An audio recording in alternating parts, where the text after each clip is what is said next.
Orjiani is a consultant gynecologist, and she is a women health advocate. So we'll get to know what she does as a women health advocate. And of course, I also have a young man in the studio with us this morning. Is Henry Okpebho.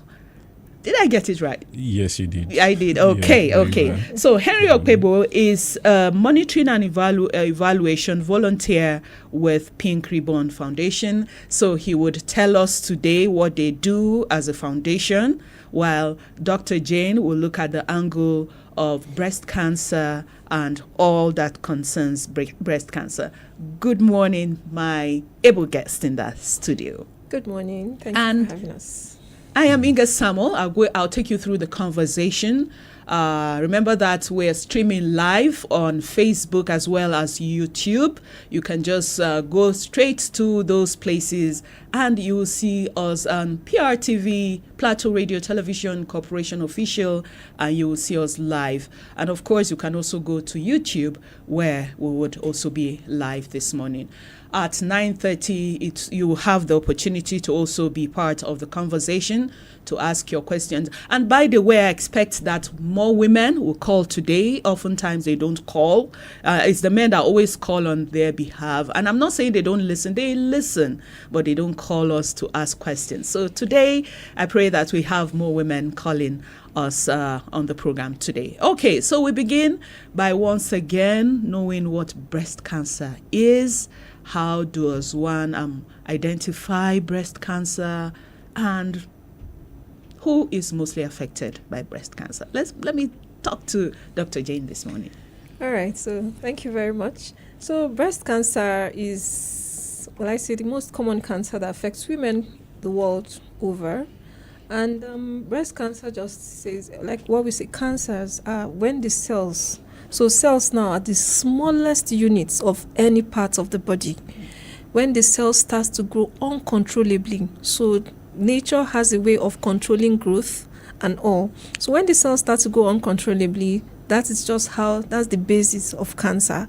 So when you have those abnormal cells growing uncontrollably in the breast, then you have breast cancer. Now, breast cancer has a lot of presentation, early symptoms that are often ignored. So, and it doesn't have to be a lump. It can be redness. It can be swelling. It can just be warmth. So, but again, most common symptom we see is a lump. So when you see any new lump, don't just ignore. It's better for it to be said that it's not a cancerous growth. You see any new lump, any growth, any abnormal discharge, any skin changes on the breast. So you have like the skin of the breast starts to look like the skin of an orange peel. You have abnormal discharge like bloody discharge. You notice recently that your breast nipple starts to retract or start to pull inward. Any of those abnormalities you see, or you see a continuous whitish plaque around the nipple, or just some rash consistently around the breast. So these are not common things people see. Most times people expect to feel a hard mass.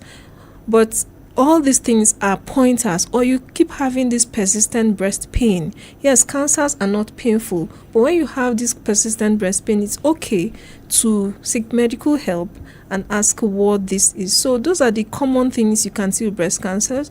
The good thing is breast cancers, when picked early, can be managed, can be treated to you can be fully treated, not necessarily managed to, but most times we get late presentation because all these common symptoms are easily ignored for one reason or the other, or due to lack of knowledge, and that is why we're here talking about these common symptoms and red flags of breast cancer. And I'm happy you said they are often ignored for one reason or the other. And maybe let me just tell you my experience. Like some 2 weeks ago, I just woke up doing the regular check on my breast, and I discovered there was a tiny lump. I was like, Jesus, Yeah. And I hurriedly left and went for a mammogram. That's what a mammogram, to check and be sure. Yes. And of course, the normal thing, you would just Google to find out, okay, breast lump. And they said most lumps do not necessarily mean that is breast cancer, but it's good to just go check and be sure. So I took myself to the hospital, did a mammogram, came out, I was shaking, I was saying, I was praying. And of course, the rest is story now. So why do you think that people just ignore those symptoms? What could be the possible reason? Well, most importantly, lack of knowledge, sometimes awareness, and that is why this is important today. Sometimes the financial, if you are not financially able to do all of those tests, and some persons just assume they are, our normal way of ignoring common symptoms. So we say, yes, I've had this thing before, it's not a problem. I've had it for the last 5 years, does not change. Why will it change today? So people tend to ignore common things, probably because of they are not fully informed, just like you were informed. So you knew you were supposed to have a mammogram and all of that. Yes, for young people, they can also have ultrasound scan, and even those lumps can be biopsied. You take a part of it and see what is there. So it's better to check. It's always, the hospital is not always for the sick. It's for also those that want to maintain their health. So when you come, you check, and you are told, this lump is not a problem. This is not a cancerous growth. It gives you peace. It gives your healthcare provider peace too. So it's true. They also all want us to be healthy. So once this is not, when it's verified that it's not cancer, they're also happy, like you are. So, yes, we just talked about why the symptoms are often ignored financially. Yes, because when I called the facility, they told me the price of a mammogram. I screamed. I said, "What? It was 20,000." And that's huge for someone in the village who can hardly afford a 5,000. So those are some of the reasons that people would just choose to just ignore and just go, something must kill a man. Sure. Okay, so let me go to Henry. Yes, how are you doing? How is Pink Foundations going? How is it coping? How are the women doing? So far so good. The foundation has been very well. We actually kicked off in February 2024, and since then we have been able to support a good number of women, and we have just been trying our own best in our own little way. But so far so good. The women are in very high spirits. Their confidence levels have increased greatly. Of course, seeing many other women who are passing through the same ordeal, they come together within a safe space and share their experiences, share their ideas, share their knowledge together. That also contributes to the entire healing process. And so Pink Ribbon has been able to facilitate these sessions for a while now, since 2024. So the women are in very high spirits, confidence levels has increased, and we are hoping that we would continue this. We would certainly continue this and to give this support to women, to journey with them through this period, and hopefully they will get the support that they need.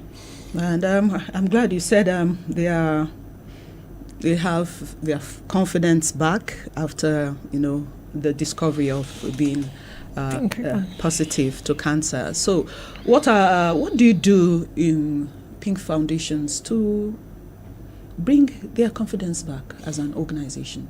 Okay, so first of all, we organize support group meetings, and what exactly do we do at these support group meetings is just to provide psychosocial support services to them, so we put them within these safe space sessions on the first Sunday of every month. And so during these meetings, there are a series of events, and then one other good thing again that they found really interesting is the play therapy method that we also use, and very, very important again, we usually have experts who also come from Jute as well. That's their own volunteering space as well. So they come and then they share knowledge, they share experiences, they share medical advice with these women. So the women have the opportunity to ask, all these technical questions, So these are some of the things, that we do. And sometimes also we actually do not have the capacity to provide finances for them just yet, but some of the technical guys within the team do provide some of all these medical services, sometimes free of charge for them, so but then our financial capacity is not so strong. Of course, like doctor has mentioned, to manage cancer is really expensive. Cancer management is really expensive in Nigeria, and I'm sure across the world, so but Pink Ribbon, we try as much as possible within our own little financial capacity, to really support, in terms of surgeries. From 2024, when we started, the medical team has been able to really support, them through some free surgeries, so but then this actually cost a lot, and like we say, our own aim is just to support and journey with women through this process, so but then we organize these meetings once every month to create awareness for them. We've had a few persons from abroad who have actually seen what we do, and then they reached out and then they supported with some of the items that these women need. So as much as we get support from people, both within the country and outside the country, of course, everything goes back to supporting the women as well. Interesting. Yeah. You guys are really doing a lot there. And once you go there, you see a happy community, see the women, and you just wonder, okay, then someone will just meet you. Yes, I was diagnosed with this, and this is how I'm coping. It's actually really encouraging. So generally, let me just add this. Yeah. We've actually had women that have survived it, and then they also come around to also share their story with the women, also to tell them, yes, I had this, but I survived it. And you would visibly look at the faces of the women and say, oh, if this person can survive this, I too can also do this. So that safe space, works a whole lot of magic. It works. And a place where you are not stigmatized, unlike in the society where this one will say, oh, she has cancer. Someone told another person, she was introducing somebody and she said, she has a terminal illness. Those kind of stigmatization. But once you're there and everybody is on the same level, you feel better. That, okay, I have hope since she has hope. Okay, let's go back to Dr. Jane. Dr. Jane, who is at high risk of developing breast cancer, and how often should someone who is at risk get screened? All right, so breast cancer commonly is a lot of times is what we call sporadic. Now I'll explain. It just appears in the family. Someone just picks it from nowhere. So you're wondering, nobody in the family has ever had it. It's a very common thing to see. So every woman is at risk of breast cancer so long as you have a breast. And even the men too. There are also men can also have breast cancer. So now we want to establish that everybody, so people don't take any complaints or any symptom lightly. So everybody's at risk, but there are people that have more risk than others. So we talk about genetics, those that have a family history, or people that have had their mothers, their grandmothers, or someone in the family line. You have risk of breast cancer. Women 50 years and more. Even though recently we've been seeing breast cancer in younger people. Of course, there's what we call mutation, when the cells in the body tries to change. There are some things like that. So those people are at risk of having breast cancer. So women, people that have a family history. When you have those in your family, what it means is that as a young person, you don't have to wait to, yes, we talk about mammograms for women over 40 years and above. But for younger women that have the family history, you can start screening early. So you can start by even as simple as self-breast examination done every month after your menstruation. You can choose a particular date at the end of your period or 2 days after, just for consistency, to check your breast. And most importantly, you need to know what a normal breast is, because your breast, what is normal to you might not be normal for another. So once you know what your normal breast feels, it's easier to pick problems or any new change which can alert you easily. Then for women who are not menstruating, we call them people menopausal. You can pick a particular day of the month. Women 50 years and more at increased risk of breast cancer. So you want to pick a particular day, just feel the breast and examine. Of course, those women too should have mammograms at least every 2 years, or yearly, depending on your risk again. The closer, once you pick anything abnormal or you have been treated for a breast lump, sometimes people have been treated for any condition, so your checks should be more frequent. While for younger people, yes, because the breast has a lot of tissues, for younger persons, the breast has a lot of fat, a lot of glands, so it's usually fuller. Ultrasound scan, when an ultrasound scan would help to pick some of these abnormalities so you can do scans for younger women below 40, but for those that have high risk and you pick any lump, you can still go ahead and have a mammogram. So frequent checks, at least yearly checks for those that are very high risk. But then for the general public, because every woman is at risk, you can have that 2 yearly. Once you do one and it's fine, you can check in 2 years and you keep going that way. Yeah. Okay. So depending on your risk. Okay. And then let's look at the importance of the self-examination and how can women effectively do it. The issue of the self-examination. How does a woman? I know you said you're a gynae, and I'm sure you often do some checks on women. Yes. So how can one effectively do it? Well, first things, women should understand what they need to do. Remember that we have to establish when it's done and how it's done. So you need to know what to check for. And the first step is to understand what your breast looks like when it's normal. Know yourself. So, yes. So for you to do a self-breast exam, you need to understand. Then basically stand in front of a mirror, right? So then with your hands, they can touch the 4 quadrants, the 4 sides. So imagine you divide the breast into 4 parts. So you apply a little pressure. From mild pressure, you increase the pressure just to check if you can feel anything other than usual, because you are used to the normal. Then you go around the 4 quadrants, but you don't stop there, because most breast abnormalities, you might not see anything on the breast.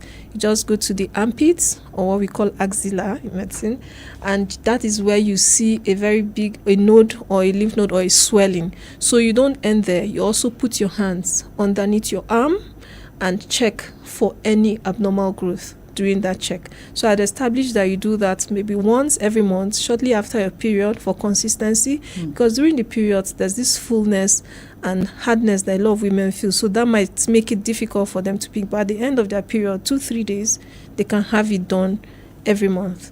Then for the older women, yes, no breast fullness, it's just the tissues are reducing, so they can easily do that any time of the month, but preferably you can just pick first, second, third, just consistency, so I have to do this every month. And one of the questions that might be coming when we open the line is it genetic? Can it be inherited, or you just wake up and, like you said earlier, so for some it just comes from nowhere? It is the commonest presentation. Okay. Yes, but it can be genetic, and that's there. For lack of a word to break it down, there's something we call mutations, and these are some cells. So, for a listener that's interested in genetics, you may want to look up what's BRCA1 and BRCA2. Those genes, once there's mutation, there's high risk in the family line of breast cancer of those genes. Yes. Okay. Yeah, so it can be genetic. So you have a mother that have had breast cancer, and aunt, you will likely be at risk, and your screens should be more frequent.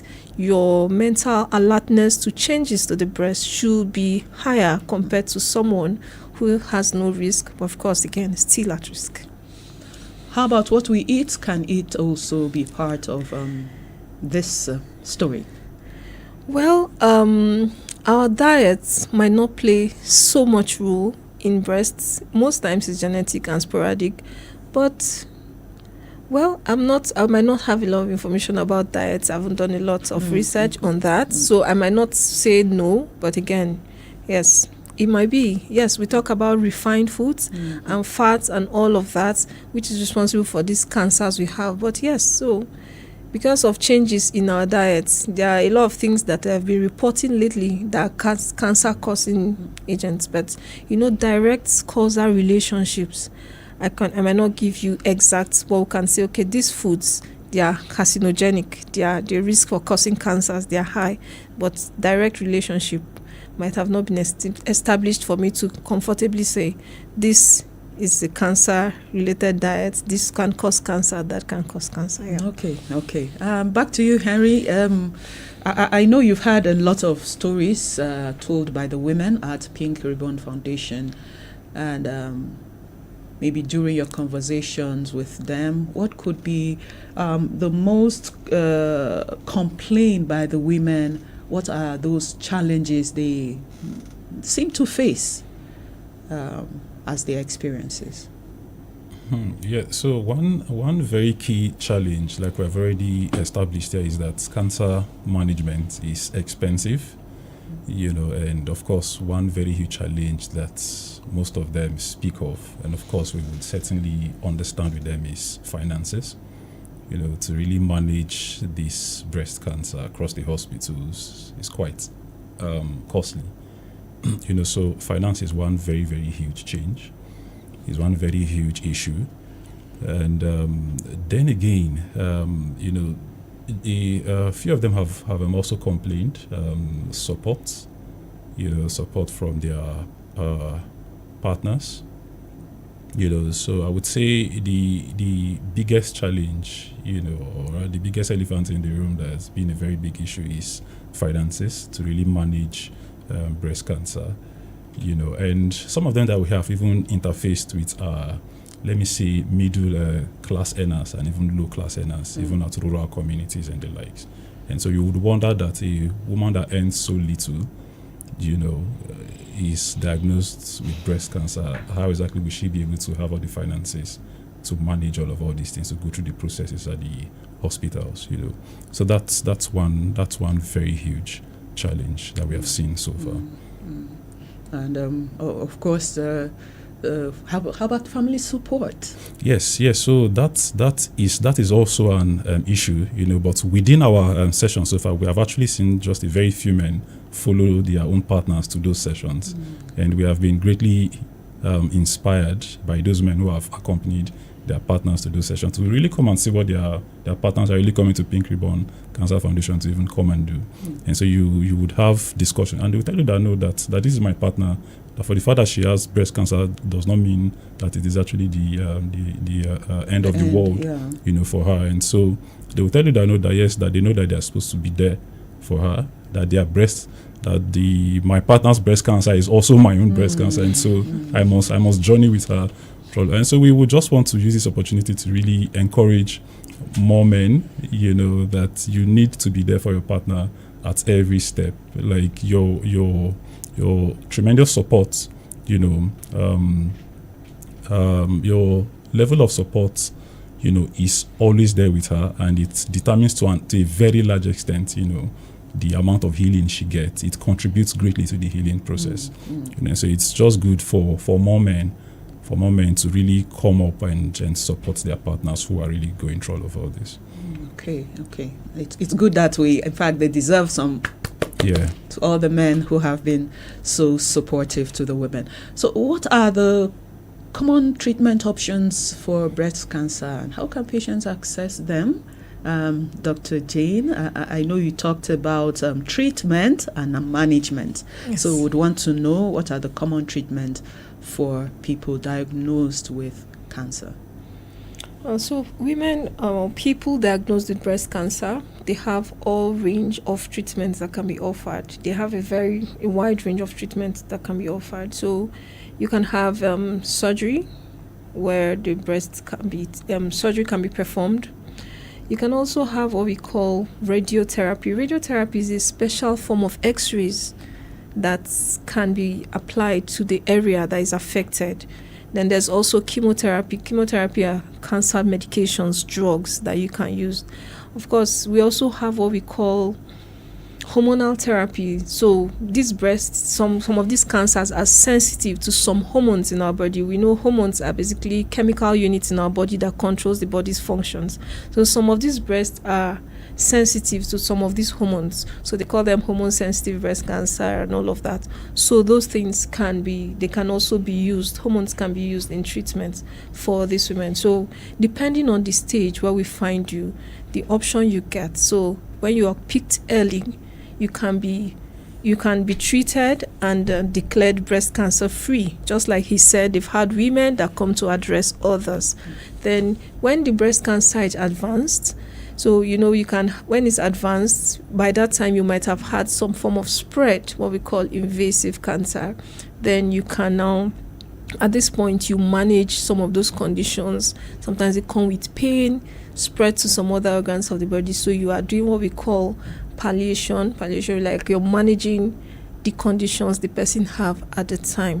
But early breast disease can be treated. Sometimes you do the surgery, they are followed up with, so it's not a one size, it's not you have only surgery, you're entitled to only radiotherapy. You can actually have all three of them. So after surgery is like reducing the bulk of the tumor, of the growth. Then you now have radiotherapy to help take out those tiny spread that you might not be able to take care of. And there's also a place to use drugs to take out those tiny spreads, so you can have one or two of them, not necessarily just one for each person. Depending on your stage of the cancer, then that determines what you're offered. And I'm glad you talked about stages. I've been wanting to know the stages, and at what point would you say that, okay, it's gone far, or okay, this one would be managed and this one will be treated? Well, most times when you pick cancer stage 1, then early stage 2 disease, you can see them as early stages. If you're lucky, it's not spread, it's not gone beyond the breast, then those are treatable.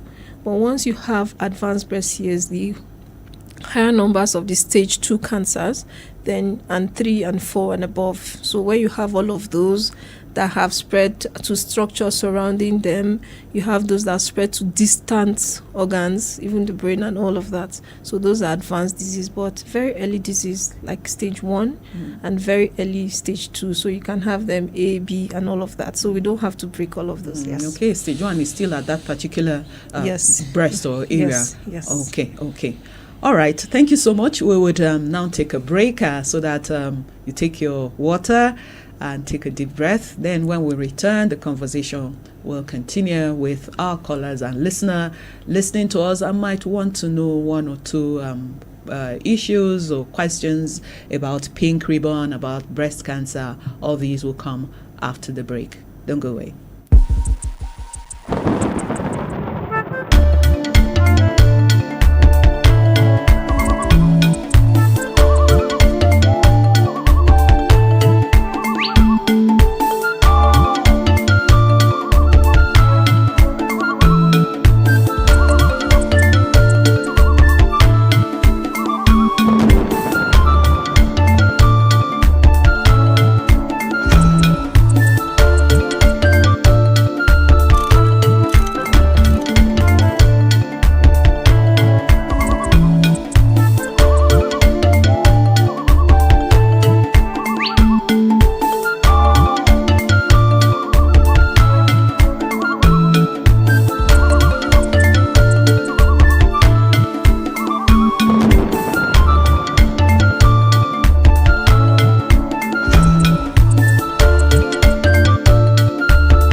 Welcome back from that break. Good Morning Plateau is the show you're listening to, and today's edition is sponsored by the Nigeria Medical Association Plateau State Branch. In the studio this morning, we have Dr. Jane Orjiani. She is a consultant gynecologist and a women health advocate. Also in the studio is Henry Okpebho, and a monitoring and evaluation volunteer with Pink Ribbon Foundation. We've looked at early symptoms of breast cancer, often ignored, and of course we talked about what it is, breast cancer treatment, and all that we need to know about breast cancer. And of course, we would now open up the line for you to join the conversation. Let's hear your thoughts, your questions, and your contributions. Hello, good morning. Good morning, Mother Inga Thomas. Good morning. Good morning, the greeters in the studio. Good morning. Good morning. I am Gordo Company calling from Pansin. Gorzo, go ahead. Good morning. Thank you, Mother Inga. The greeters have spoken very well about the breast cancer. And for women with breast cancer as death sentences, we need to change their mindset. But awareness and sensitization, like in the rural area, is very important for women to know the effect of breast cancer. And early detection is very important to tackle the issue of breast cancer. I'm appealing to women to go for regular medical screening for them to know whether they have breast cancer or not. And women should not ignore when they are suffering from breast cancer. But my most concern is that the treatment of breast cancer is very expensive. Where many women cannot afford to treat the issue of breast cancer. I'm appealing to Clean Reform Foundation to try to make the treatment of breast cancer more accessible and affordable. Therefore, the government should try to provide a radiotherapy machine from a tertiary hospital to reduce out-of-pocket expenses. The society should not stigmatize or discriminate women who are living with breast cancer. The society should carry them along. This abnormal growth of the breast should not be taken for granted. For women use the herbal medicine to treat the problem of cancer instead of them to seek for medical treatment in the hospital. The women should not use self-medication to treat the problem of breast cancer. And many women lost their lives due to breast cancer. Women should take their lifestyle very serious. They should avoid smoking, drinking, and they should know the type of food they eat. And regular exercise is very important to tackle the issue of breast cancer. But my question to Dr. Jane is that I want to know whether there is any vaccine for breast cancer, and whether breast cancer is curable, and whether men can develop breast cancer. I want her to clarify me on that. That's my own opinion, Mother Inga, and the two days in the studio. Have a great day, and God bless you. Thank you. Any vaccine for breast cancer? Just hold your breath. You would answer that after we pick more calls. Hello. Good morning. Hello. Good morning. Good morning. Thank you for joining us on Good Morning Plateau. Krankes, I'm calling you from aka Majority Leader. Thank you, Krankes. Hello, are you getting me there? Yes, go ahead, Krankes. I want to appreciate the effort our guests did for this great enlightenment. Is it only women have this problem, or men as well, so that the men will go for the checkup? So I appeal to the way they should go for it. Many. I'm getting my point. Okay, yeah, go ahead. Yes, if you know earlier that you have breast cancer, it can be managed. So we want to appeal to government. We need this. Okay. Sorry about that, Krankes. It looks like your network is not too good. So, but we got you, and the doctor is ready to answer you.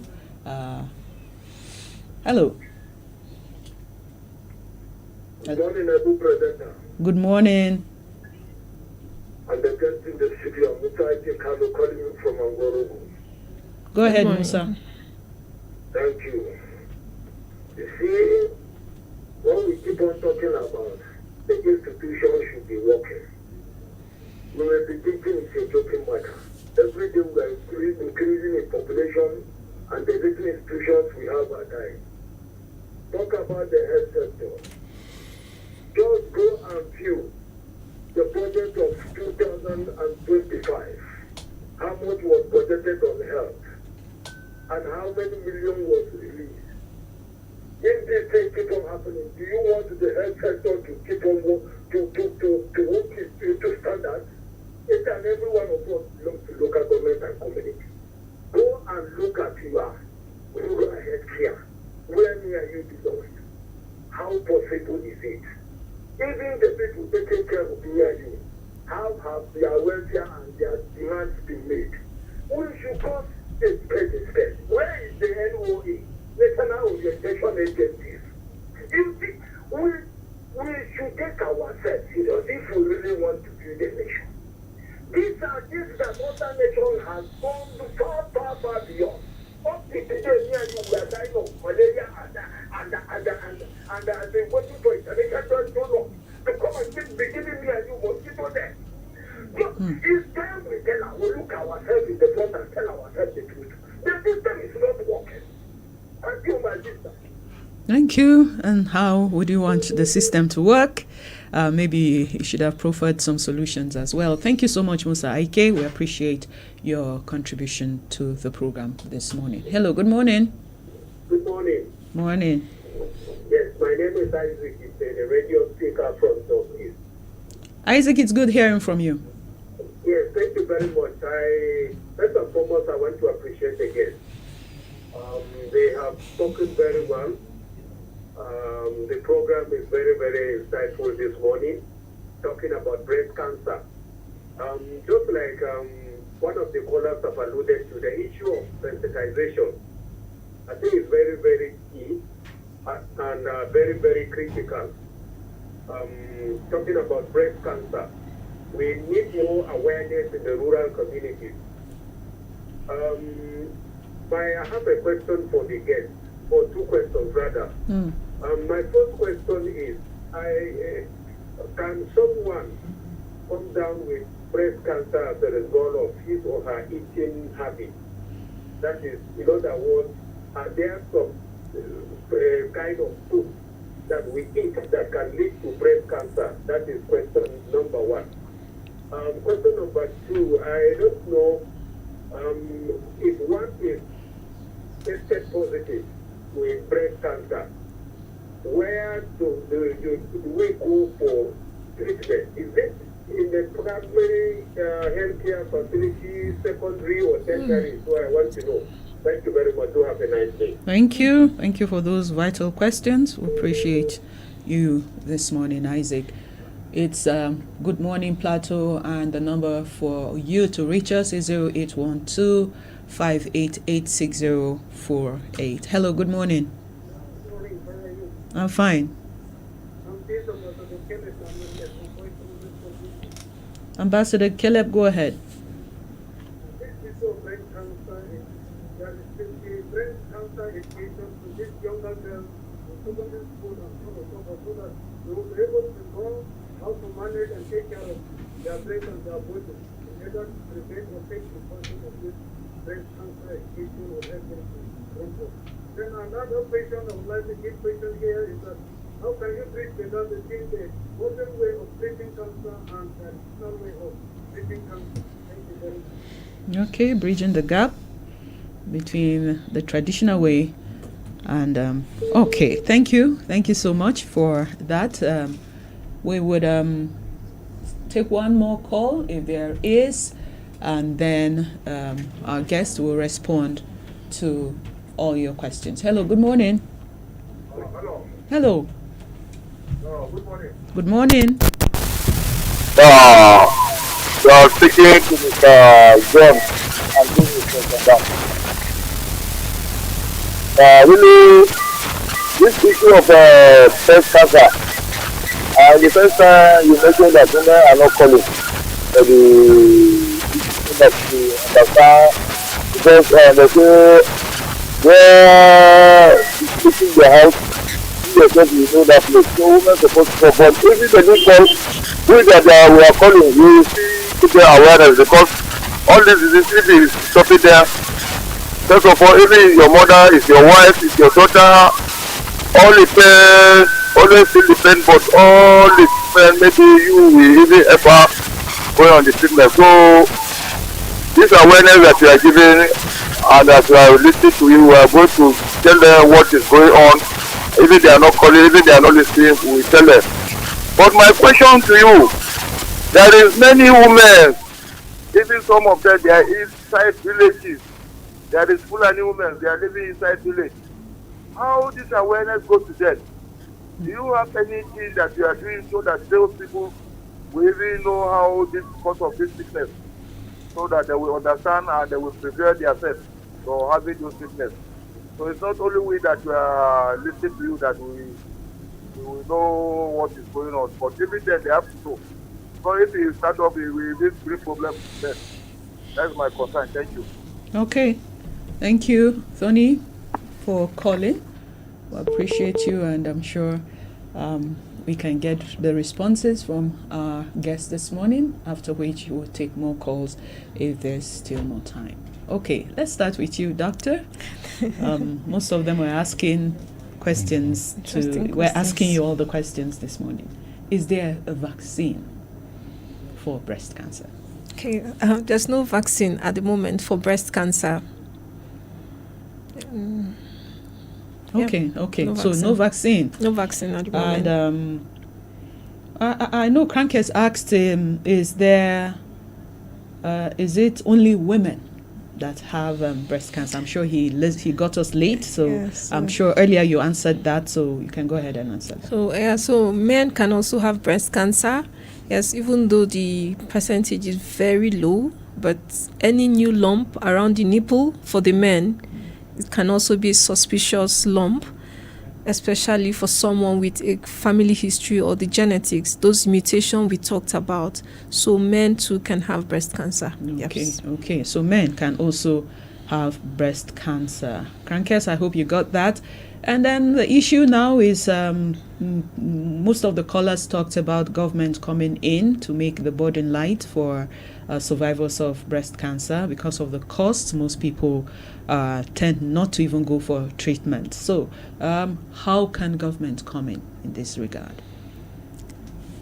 Government can come in by partnering with the healthcare providers, so we can have volunteers, we can have subsidies where they subsidize treatment costs significantly, so government takes a part of their payment, because truly treatment of cancers can be expensive, even for the average well-to-do family, not to talk of those below, those that can barely get to the living wage, like we talk about mostly.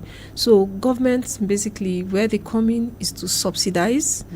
Then sensitization, like people will talk about sensitization. Now, this is supposed to be a full-fledged sensitization campaign taken to the grassroots, just like we do for elections. If we can get to the grassroots, then sensitization talks about cancers, diseases, things that affect women and men, to improve the standards should be offered.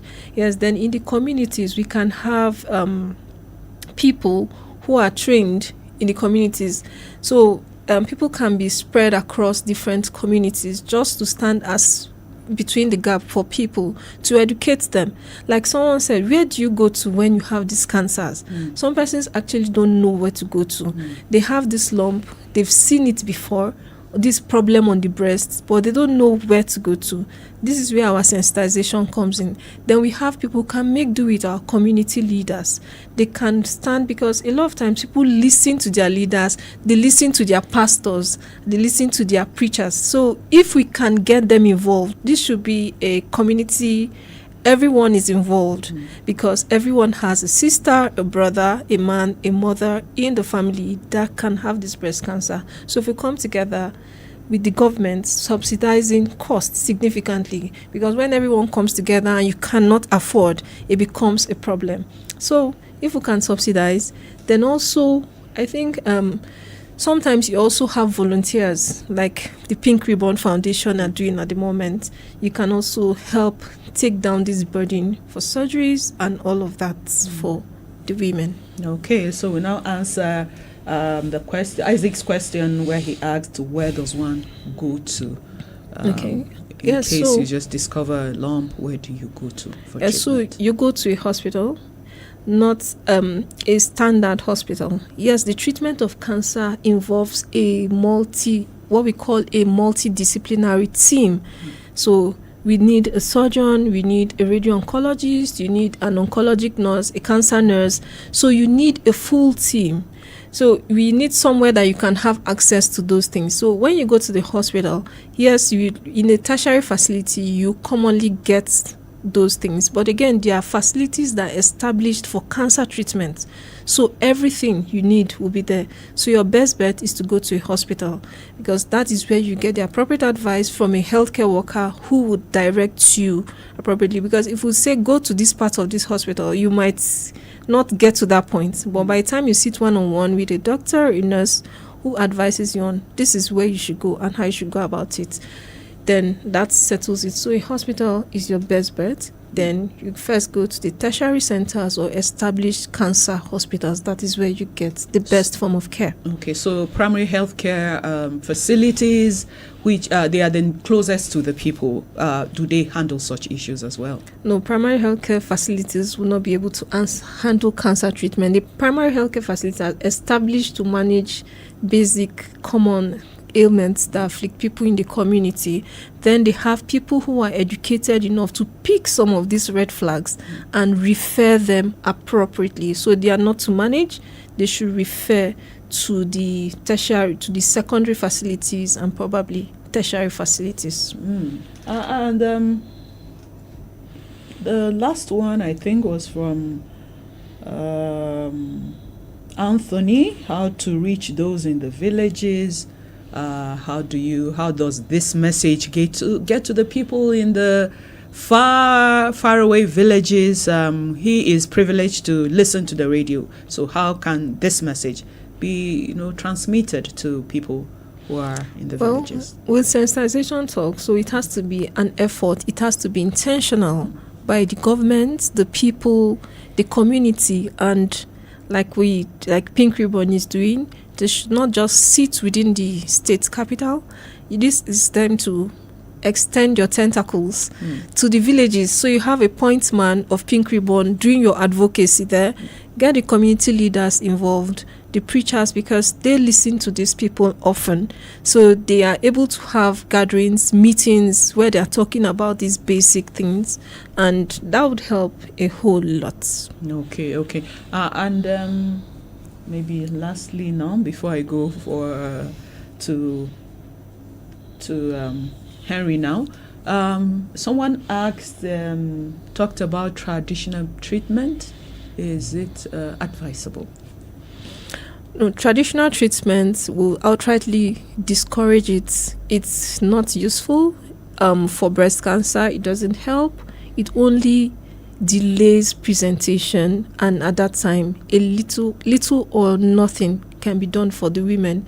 So anyone with breast cancer, someone with any abnormal growth, lump or anything on the breast, the best advice you can offer the person is to tell the person to go to the hospital, because cancers are not things you want to use herbs or things locally to just treat. You need a team. Even if you want to do nature, you need a team to make proper diagnosis, talk about your stage, where we should go from there, what your treatment can do at that point. Yes. Okay. Thank you so much, Dr. Jane. And to you, Henry, someone talked about you having, is it someone? Oh, Dr.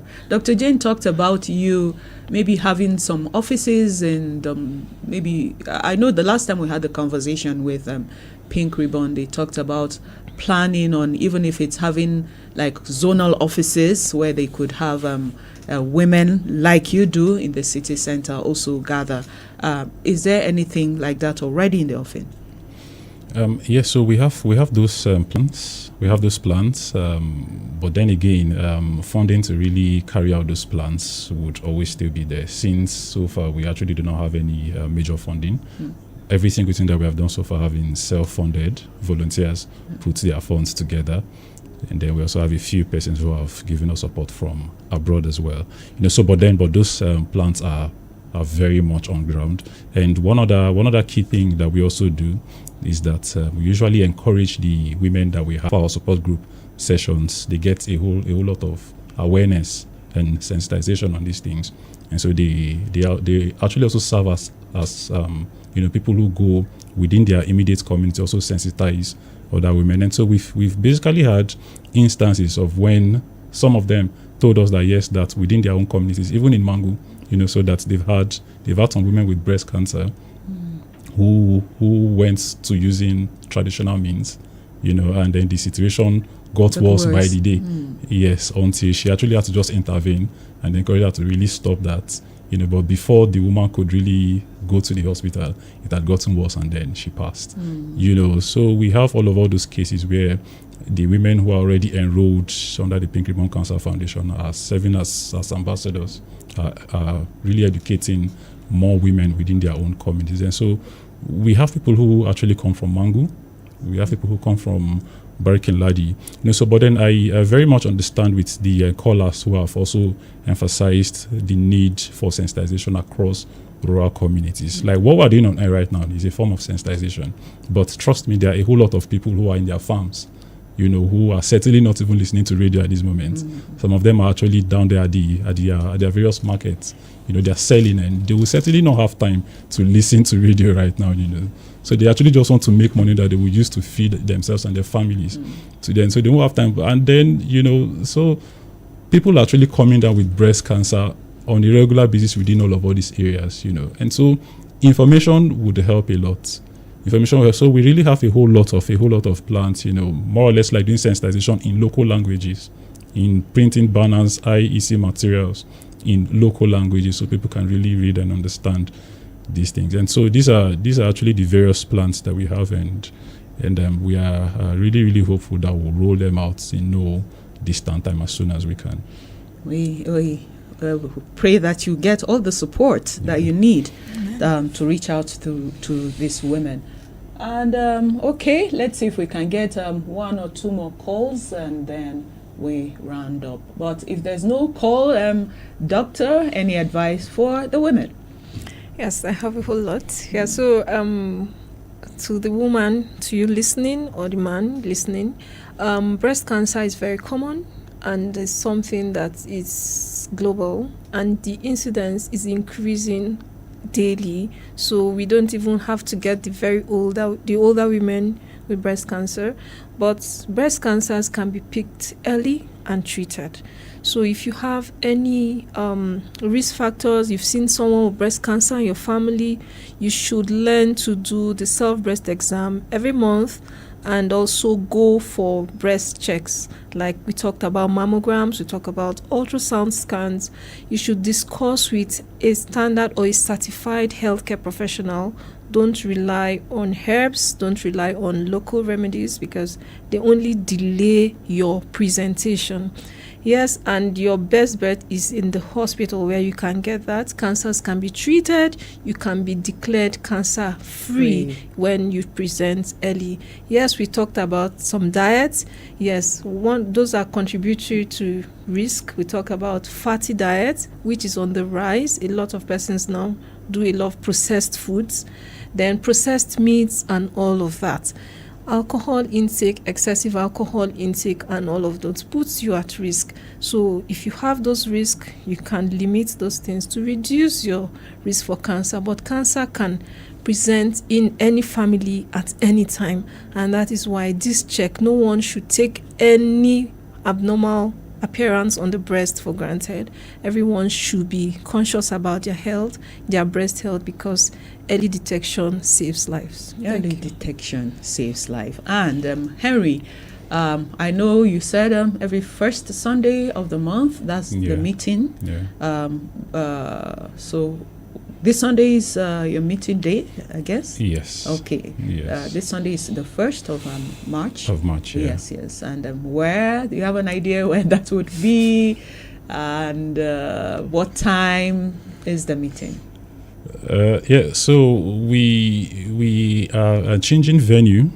We are still working every day to secure a new venue. So we actually had a change of venue that we have used from inception, and so things changed as at the last meeting we had last month. So, but we are working very hard to secure a more central place, and as soon as we finalize that, we'll certainly reach out to the general public on that. Okay, all right. And time of meeting? 3 p.m. 3 p.m. 3 p.m. Yeah. Okay, you heard it all. Thank you so much, Henry, for your time. And Dr. Jane, we appreciate your time with us this morning. Yes, I wanted to ask what you do as a women health advocate before we go. Well, as a gynecologist, so I care for women generally. I talk about things that have to do with women and their reproductive health. We talk about contraception, infertility, just to care for the woman completely. So there are a lot of things that affect women that they are not talking about. In fact, sometimes you hear some complaints and they are as basic as it is, but a lot of times because of lack of knowledge, no information, people do a lot of things, put in a lot of corrosives just to treat some very basic things. So I educate women on common complaints, gynecological complaints, common presentations, how to prevent some conditions in future, how to manage infertility. A lot of people sit and think infertility is something that you have to deal with, but now there are a lot of things you can do. Then even cancers that affect women, talking of cancer of the cervix, ovarian cancer, you can pick cancer of the cervix is preventable, is treatable, you can be detected early. So we have a whole lot of things we educate women, just women's reproductive health. Thank you so much for finding time to be here with us this morning on Good Morning Plateau. And that's it on the show this morning. On behalf of the executive producer, Rita Kacholompam, the supervising producers, Sudun Gyang and Esther Nasara, the producer, Inga Samuel, and co-producer, Titus Datters. In the studio, I've heard DJ F, Friday Jonathan, thank you so much. I've also had Alexander Z, and Christy Malo is the DCA on duty this morning. And from the newsroom, we've had Nero Chin-A. Thank you so much. Did I say Chin-A? Nero Druang. Yes, that's her maiden name I used earlier. Thank you all for all the effort you put to make this program an eventful one. And of course, to the Nigerian Medical Association, we appreciate you. We appreciate you, Dr. Ayuba Jehu, for always putting this together. Until we come your way again on Good Morning Plateau tomorrow, be good and stay focused.